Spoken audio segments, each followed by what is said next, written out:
Live from the House of LeMay Makeup and Dressing Room.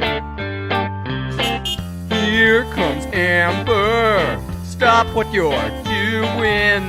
Here comes Amber. She's just doing what she can.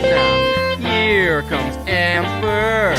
Cue the spotlight. Here comes Amber with 2 drinks in her hand. The matriarch of fashion, secret super glasses, you can't look away. Ask her, does she do it? There's really nothing to it. She's got that feminine gaze. If you have a party, or if you're feeling naughty, call up the House of LeMay. Here comes your favorite gal. Here comes your queen. Here comes the talk of the town. It's Amber Live tonight. The music starts playing. It's time for cabareting on Amber Live tonight. Ladies and gentlemen, please turn off all cell phones and get ready for your host, Amber LeMay.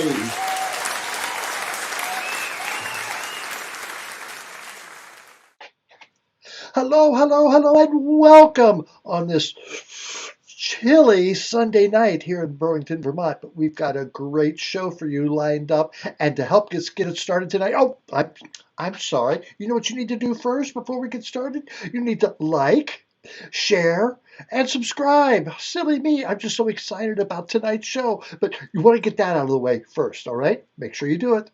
All right? So now let's bring in Russell to talk about the show. Hey, Amber, how are you tonight? Oh, I'm doing fine, Russell. I'm just really excited about tonight's show. And cold, too, apparently. Yes. So, Russell, I know we have some new viewers tonight, so tell them what's the best way to watch the show. Okay, the best way to watch the show is on YouTube. And that's because on YouTube, Amber comes in full HD, and a lot of people are over on YouTube watching, so you can join the chat there and talk with all your friends. So go to youtube.com/Amber Live for that. And we want to remind you about our TikTok channel and our Instagram and also our website and all the other places you can find Amber Live and Amber Live material, because we have a variety of things, some that are in the show and some that aren't in the show. And so if you go to the different sites, you'll find different things. So yes. So you want, and it's great to go on that YouTube channel because you can see the past episodes. You can just scroll through and just, if you missed, I missed that one, or oh boy, that was really good, I want to watch that again. It's right there for you. Make sure you like it too. All 91 of the past episodes. Oh my God! Make sure you like them when you're there too. Give us a thumbs up and leave a comment too. We always like to see those. So please go ahead. All right. Let's see what do you want to talk about now, Russell? My favorite thing, the bustiers. Yes. And as you remember, I've cleared the slate to start over this year. Shoot. We got our first bustier, Cleo Rorex, who is one of our past guests and a wonderful woman. And you can help us out and become a bustier yourself using Venmo at RJD Pro, or you can go to the Amber Live website at amberlive.tv and look for the Support Amber Live button if you'd like to use a credit card to help us out. And if you give $25 or more, you'll get an Amber Live sticker with the logo. If you give $100 more, you get a sticker and a magnet. And for $200 or more, I will send you a sticker, a magnet, and a mug with the beautiful Amber Live logo on it. And all of that help from all of you is really needed. It helps us pay the bills here, helps us keep the stream streaming so that you can see Amber and all of her friends. So remember, that's Venmo at RJD Pro. And we're going to be bringing you some great guests and some great segments and lots of Peen and some Pass the Tea. There's a little bit of everything this season. Every week. And if you recall, just 2 weeks ago, that list was all full of people from all over the country who had donated to Amber Live during our first 2 years. So now we're starting new, so fresh start. So come on in and join us. We'd love that. Yes, and thank you to everyone who does help us out. Yes. All right, so Russell, tell us about tonight's guest and tonight's show. Oh, tonight's guest. Well, we've seen a little bit of this guest already this season, but we're doing a full interview with her tonight, and it's Maureen Van Zandt. who is, I think, best known for her 6 years on The Sopranos, which is amazing. But she's spent time on Broadway. She's done movies. She's married to Steve Van Zandt, who is in Bruce Springsteen's E Street Band. So, I mean, it's an amazing, amazing guest and an amazing story. And our friend Brad Forenza will be back for a segment as well. So you'll get to see him again talking about his show. And that's the part of the show that you may have seen before, but the rest of the interview is all brand new and quite interesting. It really, really is. All right. So let's get on with it. Okay, Russell? All right. Have a great show. Yes, thank you. Oh, yes. We recorded this a few weeks ago to fit into her schedule and ours, but it is so good. She talks about Broadway, teaching ballet, meeting all these rock stars, and being on The Sopranos. And coming up right now is part one of that interview. Well, we told you what was coming up, so now let's do it. Let's bring in Maureen Van Zandt. Maureen, come on in. Hello. Hello, Maureen. It is such a pleasure to talk to you. Thank you so much for joining Amber Live. Now, a lot of people are going to see you and they'll go, I know her. She was on The Sopranos. And that may be all that they know about you. But you've had a very interesting history in the entertainment performance field. Tell me about that. It's a strange one. Well, they might not recognize me because my hair's not as big as it was there. But, oh, my God. I started out as a little ballet girl, a little ballerina. Age 5, started doing that. Ended up on Broadway in Gypsy when I was quite okay. Let's just talk about. Let's back up to ballet. Where did you grow up? I grew up in New Jersey, Newark, New Jersey, mostly. So ballet, as a young girl, how were your parents interested in ballet? Is that something you decided you wanted to do? Not at all. They were the least stage parents that you would ever have met in your life. I just went because one of my friends was going to take some dance lessons, and I thought I'll go with her. And she quit. I stayed, and I loved it. And then my grandfather took me to see West Side Story on Broadway when I was a little girl, and I thought, oh, I want to do. I saw the Sharks, and I'm like, I want to do that. And then I saw Cheetah Rivera. I'm like, no, I want to do that. And so I never reached Cheetah's level, but I did become friends with her, which is even better. So yeah, seeing that really inspired me. How exciting! So you went from ballet. Do you remember your first recital or whatever, a performance as a ballet dancer? I'm sure it was in the Nutcracker or one of those things, and I was a little snowflake or something like that. I don't really remember it, but there were a lot of them, and it was very, very challenging because most of the ballet girls wanted to just only do that, but I wanted to have a whole other life. And I was a very rock and roll girl when I got into my teens. So it was kind of hard balancing the two things, but I wanted to do it because I didn't want to miss out on anything. All right. You mentioned Gypsy. How old were you when you auditioned for Gypsy? Tell me about that. I was, I guess, about 8 or 9. And I was brought in as a replacement. I was not original cast or anything, but I was Baby June and got to tap dance, and probably the only time in my life that I could sing because Who was Mama Rose? Who was Mama Rose? Who do you think? Ethel? Oh my God, you worked with Ethel Merman. And I thought she was this big giant person. She was actually this little teeny woman, but she was so big and terrifying in a way. Yeah, it was fun. And again, I don't have that many clear memories about it, but I remember that I was very, very much in awe. How many years were you in Gypsy? Oh, very, very, very short time. Very short time. I was brought in as a replacement, and I did it for a little bit. I wasn't really a singer. I didn't think that Broadway was going to end up being my thing. So I thought I'll either act or dance, but I knew I couldn't be the triple threat that they require. Okay, what came after Gypsy? Let's see. After that, I guess continued my ballet studies and just was sort of a regular girl. And then when I was about 18, I ended up in Hair on Broadway. Again, not original cast, but one of the tribe members. Again, not a singer, so I was a dancer and kind of hippie. Naked? Did you hang get naked? Well, yeah.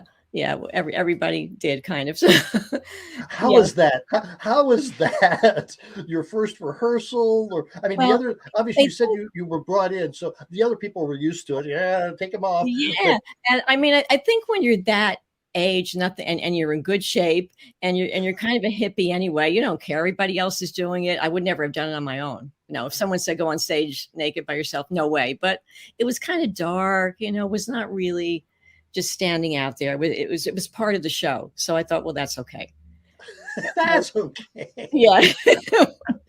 I don't think my father thought that, but it was it was okay. It just I think at that time it was the late 60s. Everybody was very free spirited and thought it was a cool thing to do. So now I couldn't do it and wouldn't do it, but I saw a great picture the other day of teenage girls in like in 1963 with their bouffant hair and everything, and then in 67, just like 4 years later, and they were all hippie girls, just exactly. amazing. That's what I was, because every year in the 60s the style was different, and that's what was so cool about it, really. That was like a great costume party. Every year you go, okay, now I'm going to wear the fringy things. Now I'm going to wear the glitter glam things. Now I'm going to wear my cute little mod mini dress. So it was fun. It was a great time to grow up, I think. Now, during that time in hair, did you meet anyone who eventually became a big star like you? Well, well, at the time, I think Melba Moore was in hair. I mean, there were people that would come to see the show that were celebrities, but I was really into hanging out with rock and roll people. So I used to go around the corner and hang out at a club called Steve Paul's Scene. And that was, the hangout of Jimi Hendrix and, Janis Joplin, all those, anybody who came to town to do a rock show and was a big rock star would end up hanging out there. So that's where I got to meet a lot of those people. And, some I still know and talk to, the ones that have still, that have survived it. Ones that are as ancient as I am. Yeah, there's still a few of us around. After hair, what came in after hair? Then I joined a ballet company, danced with the New Jersey Ballet, and I danced with American Ballet Theater. So I did that. I didn't do any acting, but I continued to study acting because I thought it would help me with dance performances. So I did that. I did Phantom of the Opera for a very short time. Again, my ballet teacher was a ballet mistress, brought me in when people got injured. So I didn't do it all the time. So it was kind of a little part-time gig. So really all the rest of the time I danced. I started studying acting seriously again. And then when I stopped dancing, I formed a theater company. And I started producing plays and acting in plays, and that's kind of what I've done, and I've taught ballet. I currently teach acting, and now, who did you?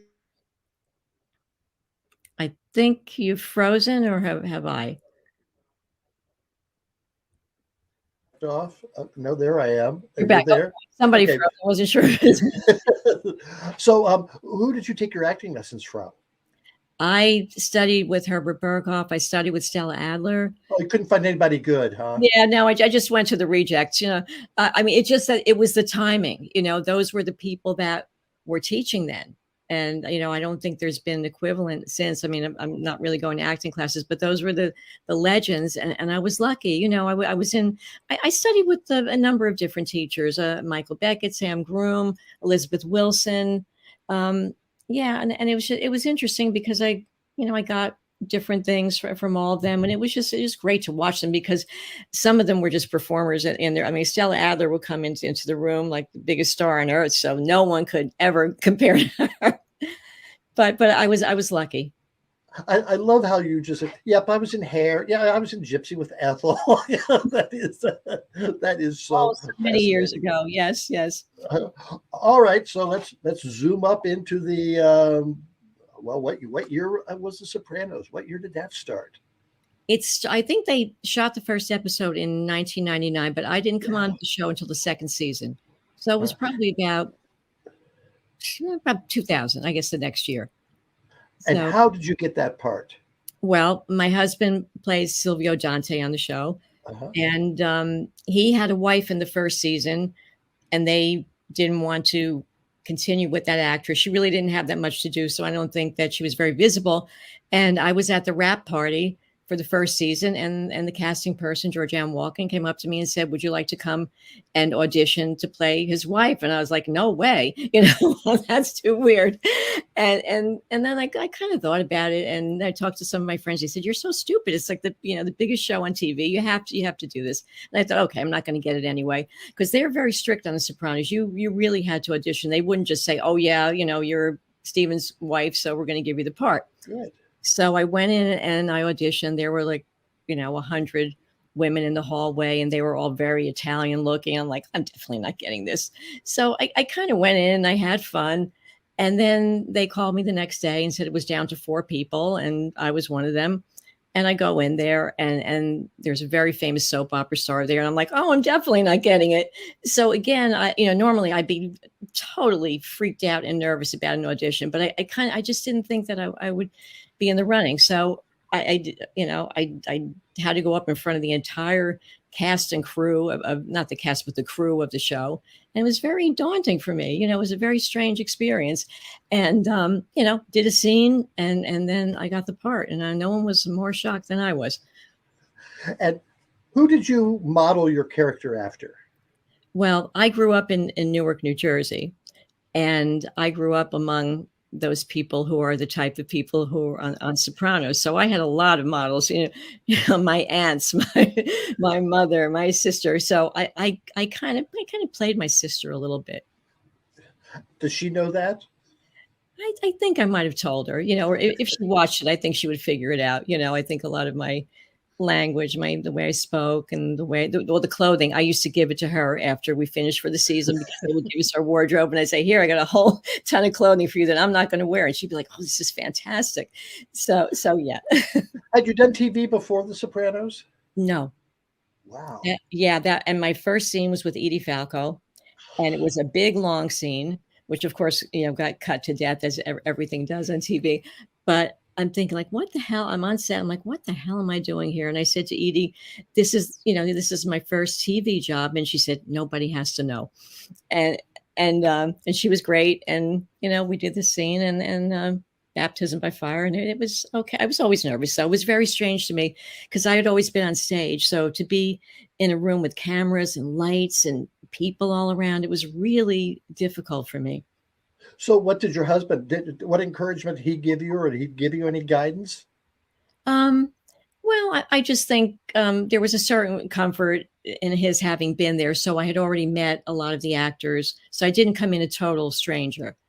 But truthfully, we weren't in that many scenes together. I was mostly in the scenes where I'm going to lunch with the girls, or, going to some church thing, or, movie night with the girls. So I was in a few scenes with him. And there was one episode where we did a lot together, but mostly it was not so much husband and wife thing, even though we played that. But it was fun. It was interesting to try to have to relate to him in a whole different way. When did you first meet Steven? I met him in 1975. At the Bottom Line Club, when Bruce Springsteen and the E Street Band did their shows that kind of put him on the map. They did, I think, 15 shows or 10 shows in a row, and people were talking about this guy, Bruce Springsteen. And I'm like, who the hell is that? And my friend said to me, you got to come to the show. I'm like, no, I'm not interested. As with everything that turned out to be something big in my life, it's always like, no, I'm not interested. Oh, I'm not going to get that. And so I went to the show, and that's where we met. And didn't start going out till a couple of years later, but all the way back then, yeah. And you've been together how many years? Oh God, since 77. So I'm very poor at math, but married since 82, but together since 77. Yeah. Wow, 40-some years. Congratulations. Congratulations. That is great. Don't look a day over 95, right? So all right. Well, thank you very much, Maureen. We have a lot more to talk about, but we're going to take a short break, and we'll be right back. Fantastic. We'll be right back with Maureen Van Zandt. Oh, wait, there's more coming up with Maureen Van Zandt. But first, people said, where was Rusty Peen last week?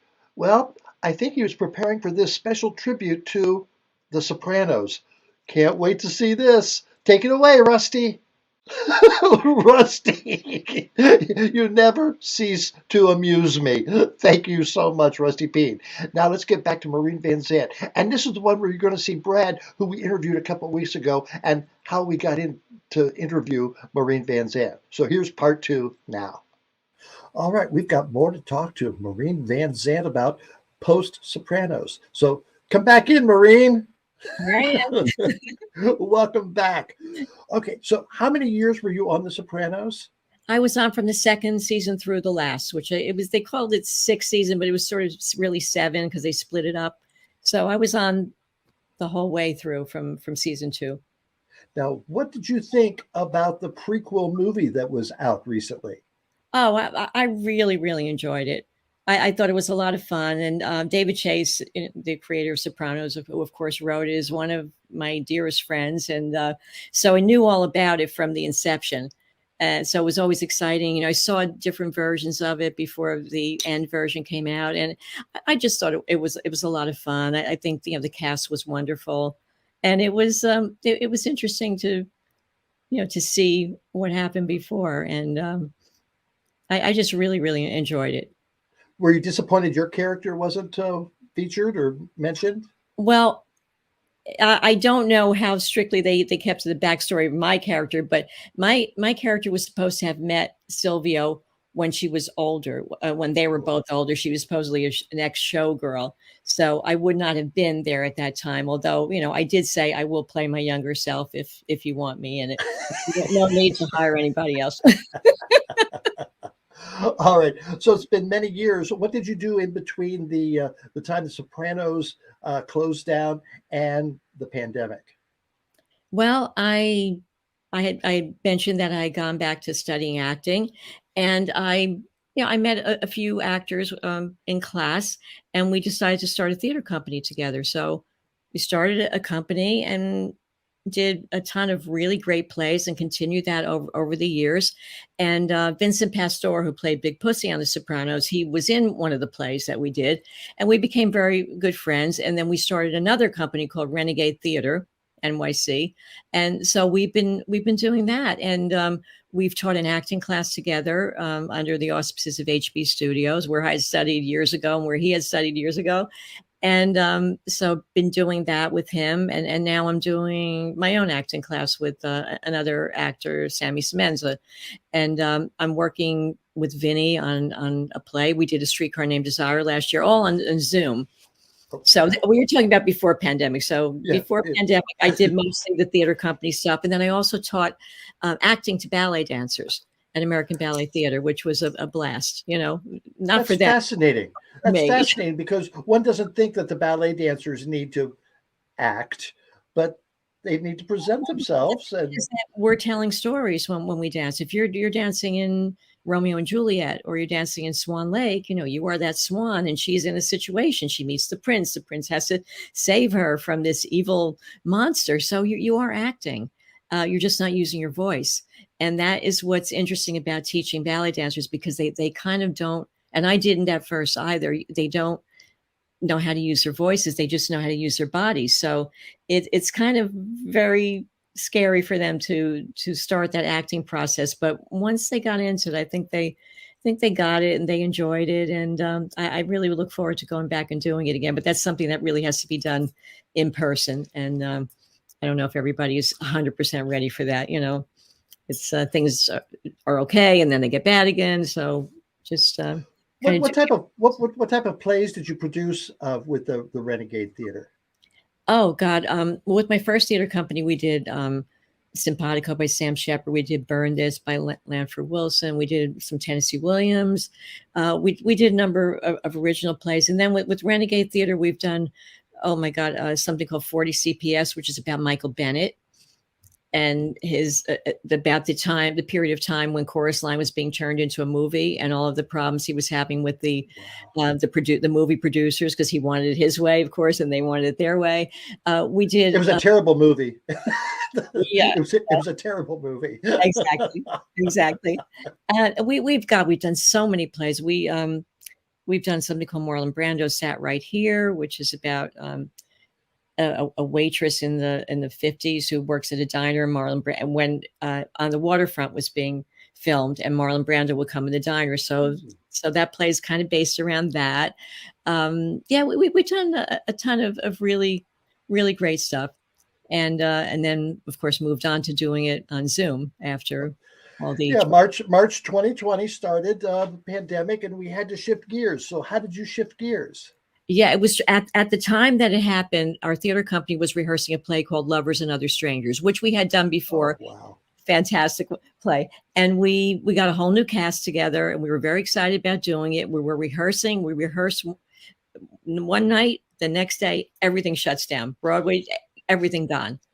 So we thought, well, should we just drop this, and maybe in a few months everything will come back like everyone thought?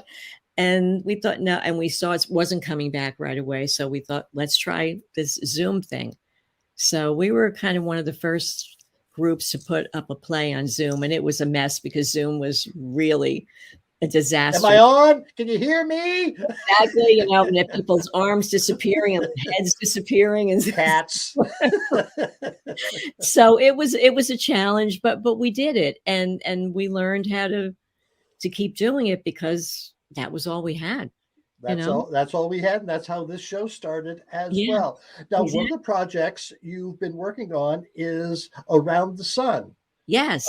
With our good friend Brad Forenza. So let's bring Brad in and let's talk about that. Fantastic. Hi, Brad. Hi, Brad. Hi. Good to see you, Amber. Great to see you, Maureen. Yes, Brad.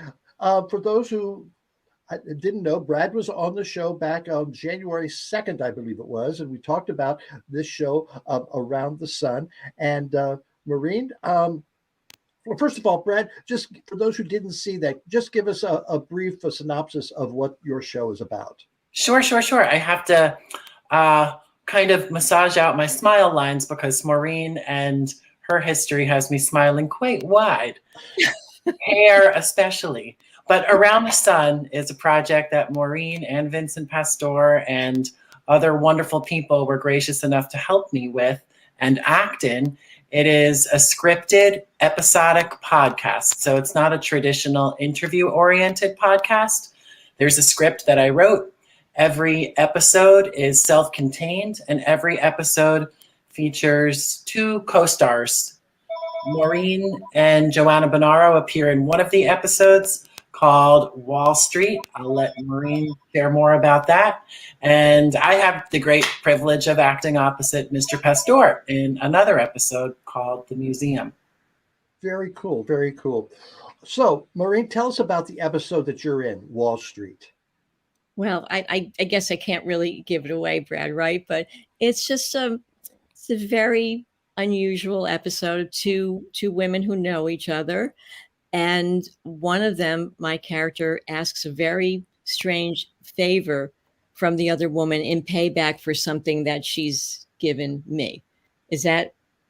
Yeah, I think that, because without giving away the whole thing, unless you want to elaborate on it, Brad, I don't want to say the wrong thing and get fired. Oh, I'm so honored that you would say anything about it, starting with, yes, I'll do it. Maureen plays a bit of a Don, for lack of a better word, but a Don of a different color. So she believes that her neighbor owes her a favor. And to that end, hilarity ensues because what the ask is maybe a bit less typical for a typical Don. But Maureen is not a typical Don. Who wrote that episode? I did. I wrote all of the episodes. Oh, I didn't realize that. That's a wonderful writer and actor. Thank you. Thank you. I'm also one of Maureen's students and lucky for that. And this is my pandemic project. I'm curious. I was wondering how you two met. So you were attending acting classes from Maureen? Yes, and Vin. And they've both been so supportive of my acting for sure, but also these independently produced projects that I've done outside of the class realm, and just supportive of me. And it's not lip service. I wouldn't be able to do a project like Around the Sun without Maureen and her talents and generosity, and Vin and his talents and generosity, and Joanna and others. Maureen, how did that episode come about? I mean, how was it technically put together? Were you in one room and the other actress in another room? Were you on Zoom? We did it on Zoom.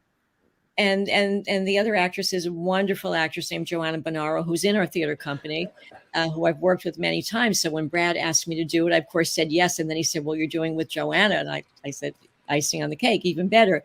And so we knew each other very well. And I think that it made it a lot easier for us to work together. It wasn't like I had to get on Zoom with someone I'd never met, never talked to.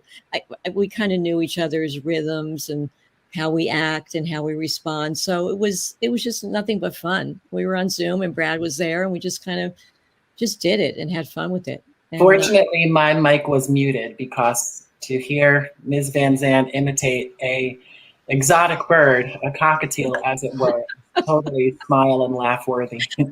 Yes, it was. Yes, it was. How long did it take to put that episode together? Well, we recorded on a single day, and then it's really the post-production that takes a while for me.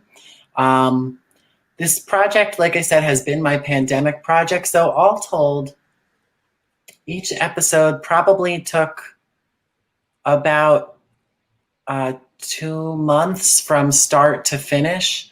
But recording itself, speaking as a producer, recording itself is a single day, but I know that Maureen and Joanna worked outside of that single day, so everybody's timeline's a little different. That is very cool. That is very cool. Well, thank you very much, Brad. We have more to talk to you about in our other segment that you're featured in, and I'm going to keep smiling. Thank you, Amber. Thank you, Maureen. Thank you, Brad. All right, Maureen, we're going to take another break. We'll be right back to find out what you're doing today and what's in the future. Thank you so much. All right, more with Maureen Van Zandt coming up.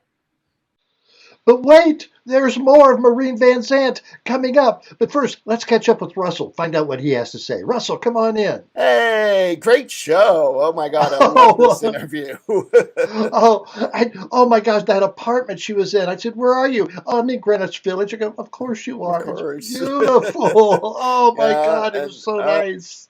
And her work with Brad is fantastic. And the stories of Broadway and Ethel Merman, it's just amazing. Oh, but there's more. Wait, there's more. So take it away, Russell, with your topic. Yes, a quick shout out again to the Bustiers. We do need your help. And you can help us by using that Venmo or going to amberlive.tv and looking for the support Amber Live button if you'd like to use a credit card. And all of your money goes towards Amber Live's expenses, the software, the cameras, everything we have to keep running here. So we got to keep the lights on, and we thank you all. And then one other way you can help us out is by watching this word from our sponsor. It's officially winter time now, and the days are getting longer, but they're still cold, and it's a great time of year to stay inside, safe, and warm. And Amber Live can help you do all of that. We have sweatshirts and hoodies to snuggle up in the cold winter nights, and get yourself an Amber Live mug for your coffee, your hot chocolate, or some of those adult beverages that Lucy Bell's been fixing up. And if you must go outside, how about wearing an Amber Live mask, please? We've got all that and much more at the Amber Live store. Order your merchandise today. Yeah, do what she said. Order it today. All right, before we get back to Maureen Van Zandt, we've got our new special segment, Pass the Tea, with Emoji Nightmare. Now, last week she reviewed the first episode of RuPaul's Drag Race, where they brought in the first 7 drag queens. This week, it was 7 more. What does Emoji have to say about that? Let's find out. Thank you, Emoji. Can't wait for next week. All right, here it is, part 3 of our interview with Maureen Van Zandt. What a great interview so far. We have one more segment, finding out what's in the future for Maureen Van Zandt. Maureen, come back in. Hello. Thank you again so much. It's been a pleasure talking to you. Oh, All it's right. fun. So you've done the podcast Around the Sun. You've done some acting lessons on Zoom. What are your current projects, and what's in the future for you? Okay, well, right now I think Zoom has become my life. I teach a weekly acting class through our theater company, which is called Renegade Theater NYC. You can check our website. Anyone interested in signing up for the classes or finding out about it. I am currently working on a play on Zoom called A View from the Bridge by Arthur Miller. Yeah. Beautiful play, and Vincent Pastore is directing it. So we just started working on that a few weeks ago. We did a full production of Streetcar Named Desire several months ago on Zoom, which was quite a challenge, but we had the actor who played Stanley Kowalski, Sammy Semenza, who also teaches the acting class with me. He's also an incredible editor and technical person, and he made this thing look almost like a movie on Zoom. So great job on that. So we did that. Now, are those available for anyone to see? I believe so, but I can't. It might be on our YouTube channel, Renegade Theater NYC. We also have a couple of really cool holiday video things. We did a rock and roll version of A Christmas Carol, so that's up there, and it's great. It's really fun. Again, a lot of Zoom glitches, but it's there. And working on View from the Bridge now. Working on the acting class. I also do a podcast, which is called Generation Gap. And I co-host with a comedian named Josh Accardo. We've taken a little hiatus, but we're going to get back to that in January. So that's always a lot of fun. It's sort of a pop culture broadcast, and hope to get back doing real plays and things. I don't know what's going to happen. Now, Broadway is back, but it's just very hard for smaller theater companies, and a lot of people don't want to be in small spaces unless they're really perfectly managed and monitored, and it's the Broadway houses can probably do that a lot better. So that's it for now, really. I work on some dance things, some choreography pieces, and coach some dancers sometimes. That on Zoom is not the easiest thing to do. So just kind of plugging along here and trying to look forward to a future when we can have more freedom to do real stage shows. Now, you're an art advocate, I believe. You're an activist for the arts. Can you tell me more about that? Well, I always have been. I've been involved in a couple of organizations that actually involve children in the arts. One of them is called the Rockit Academy, which it's an academy in New Jersey that teaches kids how to play instruments and sing, and mostly rock music. The guy who runs it was a rock musician. And we've done a lot of fun things. We did Tommy, the musical, and I was in that. I played Mrs. Walker, horribly singing it, but it was fun. Nobody noticed because the kids were so good. Yeah, we've done a lot of They do a lot of concerts, and I mentor the kids with that and help do fundraising for them and get people to to pay attention to what they do, because it's really important. And there's another group called Little Kids Rock that provides musical instruments and instruction to underprivileged kids. So they go to a lot of schools where kids really can't afford to have instruments, and the schools have pretty much taken the arts out, period. That is such a shame. I remember as a young kid, music class, Mrs. Barnett would push her music cart into our room twice a week, and you learn how to count, you learn fractions, you learn all kinds of things through music. Yeah. And they just cut it, And it really stimulates your mind in such an amazing way. Music is very mathematical, as you just said, and yes. Dancing is kind of mathematical in its own way. And it really is it's something that, everybody loves. I mean, we all still love we watch TV, we go to the movies, we go to shows. So why are they getting out of school? What saved us during the pandemic? It was the arts. Exactly. We were stuck on our couch, flicking through all these shows of actors and singers and producers and scenic designers and costume designers. Yeah, I mean, we weren't sitting around adding up, numbers. We were watching art, and people did a lot of great stuff and it did save a lot of people. Yes, it did.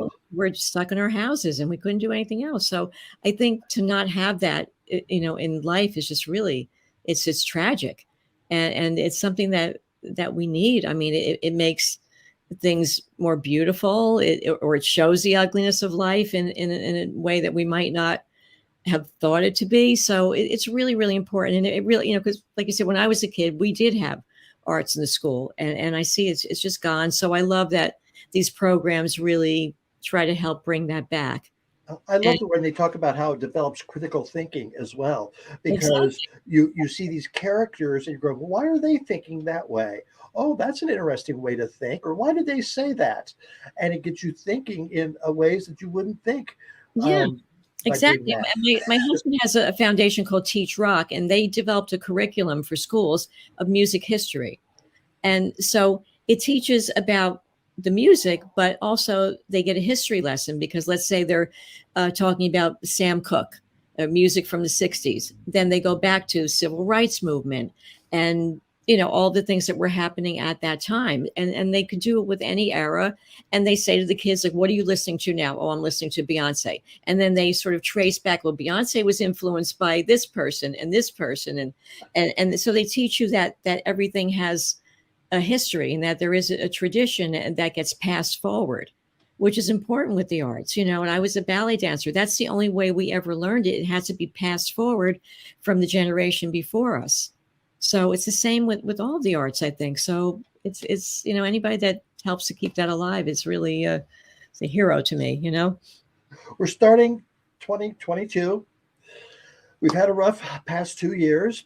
What is your dream? What would you wish for everyone in the future? I just wish that everyone will have freedom, because I think we've been so restricted. I would love for us to just get out there and have fun and not have to worry about who's sneezing, who's coughing. Do I have to worry about, I just want people to feel that you can walk down the street and not have this heavy cloud hanging over your head. And that, and that it will also bring, gratitude and appreciation for what we didn't have. And, that maybe that is wishful thinking, but that's what I would hope for. Well, that's a great thought, and I'm with you on that. Thank you so much, Maureen Van Zandt. It has been such a pleasure to talk to you and to share ideas with you, and I wish you nothing but the best. Thank you so much. Thank you so much. It's been so much fun talking to you, and I wish you wonderful holidays and the happiest 2022 for you and for everybody. Thank you so much. Thank you. Wow. I just have to thank Brad Forenza for arranging that interview with Maureen Van Zandt. Thank you. That was great. So, what's next?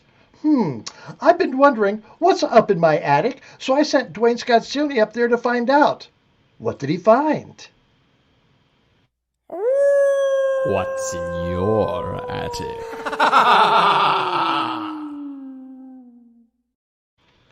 Hi, Duane. Hey, Amber. All right, you survived a trip up into my attic, and what did you find? I found it's very cold up in your attic. So it may explain why you're so frigid. Oh, my goodness. Thank you, Russell. Oh, here. This is a selfie that I took at Chicago's lakefront. Now, this was taken last summer. I'm wearing my favorite architectural designer coat, Eskimo I Am Pie. Very good. I hear it's cold in your neck of the woods. Yes, this week it got down to, I think the wind chill was like 18, 19 below one morning. Yeah, it was cold. Worse than Chicago. Yeah. Illinois is regarded as a blue state, and not because of our politics, just because it's just that damn cold. Maybe that's why Vermont is too. Yes. So when people call us snowflakes, they're actually making a weather prediction. That's very good. Do you do stand up, Scott? Duane? Okay, that's very good. All right. So, what did you find up in my attic? Well, I want to get personal for a moment. I haven't seen you in a while, and I want to let you know that I recently had a breakup. It was I was seeing a snowman, and he was a really a jolly, happy soul with a corncob pipe and a button nose and two eyes made out of coal. But it just didn't work out because he was a smoker. I mean, think about that. It's a snowman who smokes. It's really such a self-destructive, flammable personality.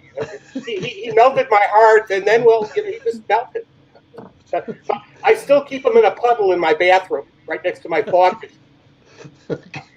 Anyway, I digress. Yes. So I've been rooting around in your very cold attic, and I put together something what we're going to call Roadside Distractions. Ooh. Yeah. Now, many people have been traveling all around the country during the pandemic, all hoping to claim that elusive title, Patient Zero. If you think about it, it takes a hell of a lot of zeros to get to 100 million infections. So this segment is for all those who've chosen not to travel, right, and stay hunkered down for the next month or two. Be safe. Ride out the plague like one of the horsemen in the apocalypse. So Amber, I surveyed your attic, and I'm going to take you on a whirlwind tour of Americana at its very best, or in your attic, worst case scenarios. Yeah. Okay, first up, Russell, let's go to the East Coast. So this is the iconic Elephant Hotel in Atlantic City. Now, the rooms here are a bit small, and the only ones with a view are at the back end of the elephant when he's happy or defecating, or happily defecating. Now, a little known fact, this structure was actually once used as the national headquarters for the Pachydermological Society.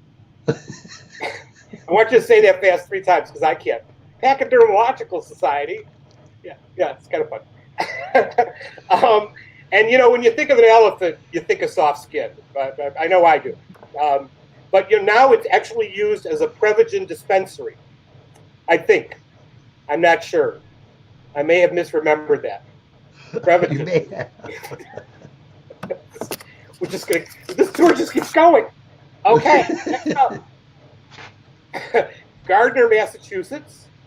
This is the world's largest chair. It weighs 1,200 pounds, is 12 feet high, and they use 600 feet of lumber to construct it. No mention of nails or the size of anyone's hammer. This style is arts and crafts, mission oak, or missionary, as we say in the rough trade. It was not, contrary to the rumor, designed by Frank Lloyd Wright, but it could easily seat his enormous ego.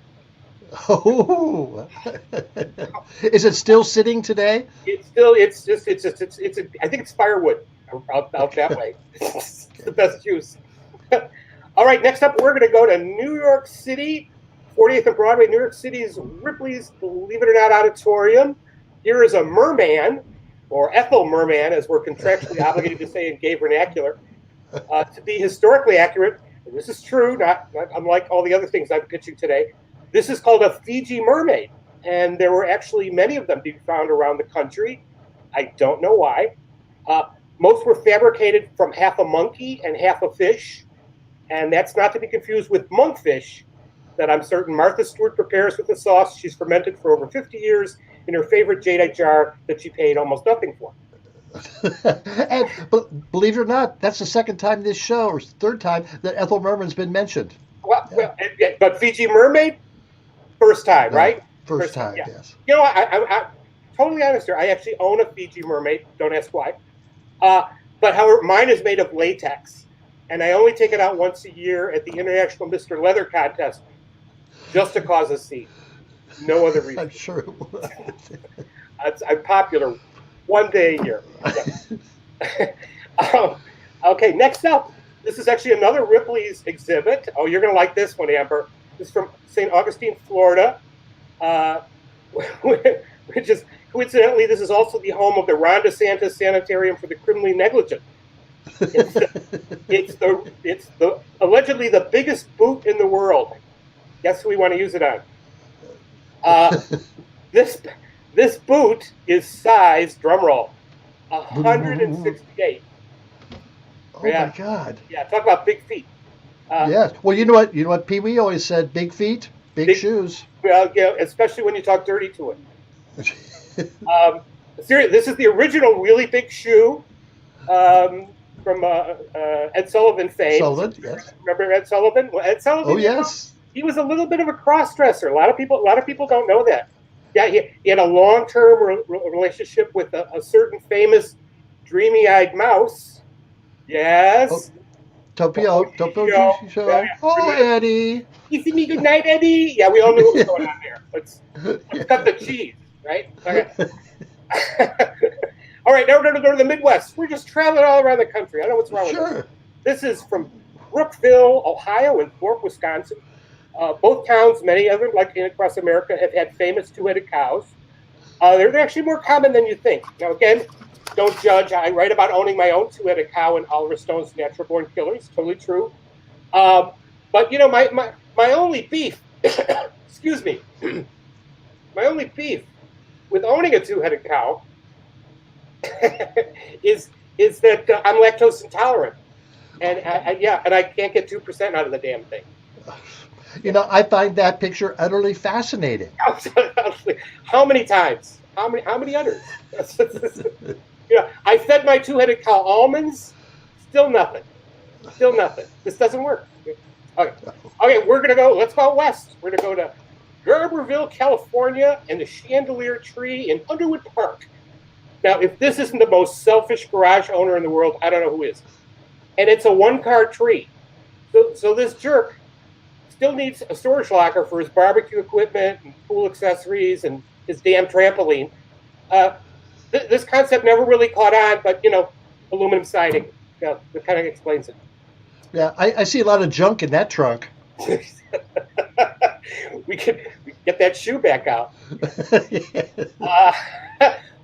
Okay, finally, we're going to go to Confusion Hill, which is, you know, pretty much where I live most of the time. This is in another California roadside distraction. This is similar to the Oregon Vortex or the Santa Cruz Mystery Spot, except neither of those will come out in your dry cleaning. Basically, and try to stick with me here. I know it's always going fast. These are places where magnetism is true and gravity defy belief. Yeah, you know, kind of like the audience at the Oscars. People, these are real photos. These are actual photos. These are real places. People have speculated that places like this could be vortexes or multi-dimensional doors or just the work of really bad contractors. I go with option C. I'm going to go C, bucket number C. Yes.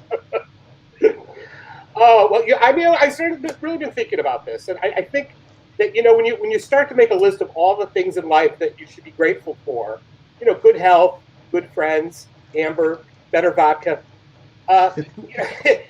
you should include gravity. Well, you know, why not? Look at what gravity has done for Kim Kardashian's ass. So the next time you or me or some of our friends are passed out flat on the floor, I want you to thank your lucky stars and gravity. Because, you know, without gravity, you just float away and become your own roadside distraction. But without the road. And that would not be good for anyone who's trying to sell one of these damn postcards. All right. Well, thank you so much, Duane. Thank you so much, Duane Scott Cerny. We'll see you next time after you get out of Amber's attic. Thank you so much. What's in your attic?